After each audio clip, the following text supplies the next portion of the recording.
All right, we're back. We got one last sports break segment today. We're discussing today. So I got Vlad Kitaychik here. He's our NBA expert for Kayhan TV Studios. We're happy to have him. Great. Vlad, we haven't had you in a while, so Yeah. This is very exciting for us. This is a monumental day from Kayhan TV history. But it's been too long, you're right. Yeah, okay, look. So this was your idea to have a segment about this. But we're going to talk about the crisis in the NBA that is awful defense, and the fact that the offensive numbers are so ridiculously high it's can't be that every team is just amazing on offense and that somehow everyone became monster offensive players in the past few years. But there's been a rash of old school players. Isaiah Thomas is one that we saw recently on NBA TV, just ripping NBA players for their lack of intensity and not wanting to fight to get stops on defense. Yeah. So the question is it bad defense, or is it just the new style of play in the NBA that is causing these offensive numbers to be so high? It's the new style, but this new style breeds this type of no lack of defense, lack of communication, lack of anything. They seem like they're chickens with their heads cut off sometimes, just running around the court, shooting. Yes, there's a flow to the game, which is good, of course. You want to have a flow, but layups at the rim consistently. I don't know what these coaches could possibly be saying during timeouts, what they're preaching in practice. I mean, let me just use the Lakers as an example.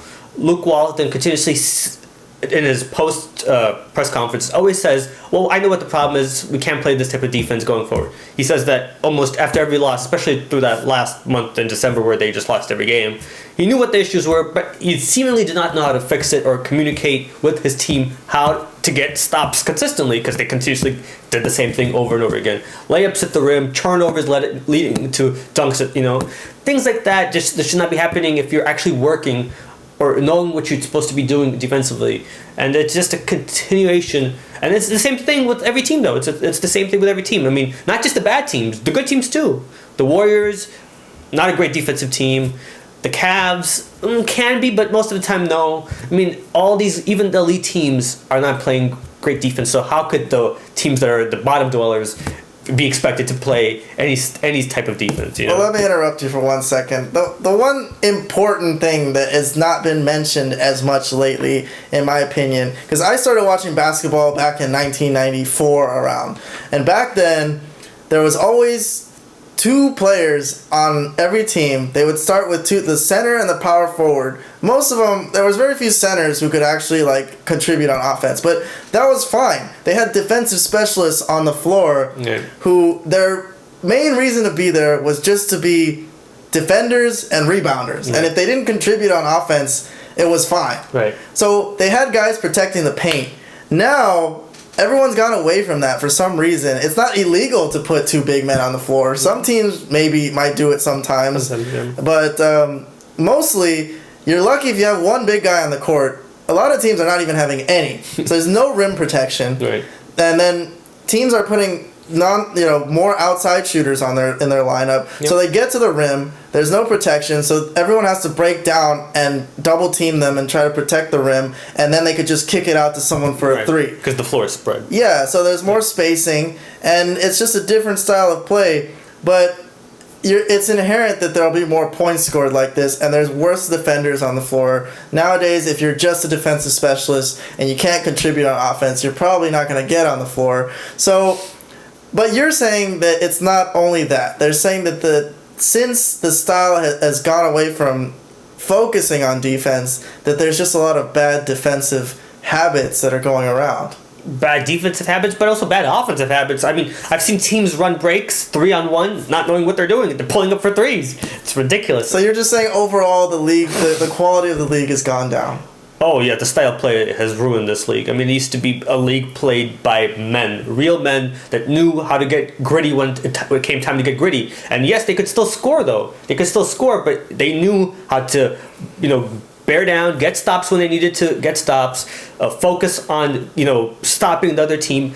As Isaiah Thomas said in that NBA TV, taking personal pride in stopping your man, trying to make sure that you you do not continuously get lit up like this, because it should be. I mean, you should be embarrassed, but it doesn't seem like they are. He was saying that these young players, they just, oh, guy scored 60 on me. They high five him after the game, they hug him. In the old days, this would not happen. If you got lit up for 60, you went to the shower and you were ashamed. Yeah, that's true. I mean, I think the more the league is turning towards players who, instead of like you say, taking pride in stopping their man, they'd rather just get the ball out of the net and run to the other side and try to get two back. Right. And that's what's been going on lately. So very few teams, I'm looking at the stats right now. Yeah. Almost no team give up less than 100 a game. No, except for, what was it? We saw Utah and Memphis, barely under 100. Right. And Detroit just barely as well. Who don't really count because they give up more points than they score. Right. But, I mean, they're not in the playoffs. But at the moment, right. They could possibly make the playoffs. They could. But you're right. I mean, and then one last thing is the hand checking, I guess. That used to be a rule that didn't really exist. Right. You could... Nowadays, if you just touch someone, right, they call it. It's a foul. Right. It used to be that you could be a little physical. Right, on the perimeter. Yeah. Well, absolutely. I think that's one of the things that has definitely given all the offensive player more opportunities to score. Basically, I mean, they have the edge now. They've always had the edge, but now they even have it more, because that was the one thing. Hey, Scottie Pippen's a great example. He lived off. If he had to guard guards or point guards, he would hand check the hell out of those guys, just to make sure that it was tough for them to set up an offense. That's what he was there to do. He was there to break up other teams' offensive sets, and he did that better than most players, in the history of the league. But now, if he played in defense like that, they'd call him. He'd be fouled out probably after like this halftime. So it's a totally different league, style of play. It's watered down the league. That's just the bottom line. I mean, there's no other way of saying it. I think some people like it, some people don't. But if you're an old school fan and you watch basketball in the 90s and early 2000s, I don't see what you could possibly like about what's happened to was once a great league. I honestly don't.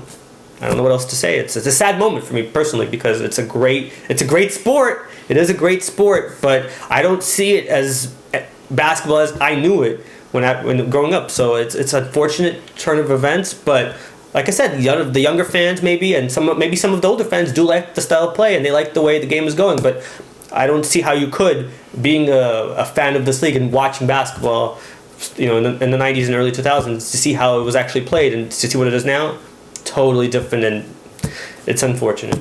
Well, you heard it here from Vlad Kitaychik. Overall quality of the league down. But there's a lot of points scored. Some people might find it entertaining. It's what we got. What can we do? All right, that's all for Sports Break today. We're going to wrap it up. Vlad, thanks for being with us. It was a wonderful honor for me. It's been great. I've had a blast. We hope you could come by more often. We know you have, a job too. But you are an NBA expert, and there is no more value than that. Thank you. In a friend. All right, Vlad. Thanks a lot. We'll see you next time. We'll be back with more Sports Breaks. We got NFL this weekend, Wild Card weekend, and we're going to have English Premier League next week. A lot of hot games. So stay tuned to Kahan TV Studios. It's all you need. Have a wonderful night. Cut. All right. Good shit.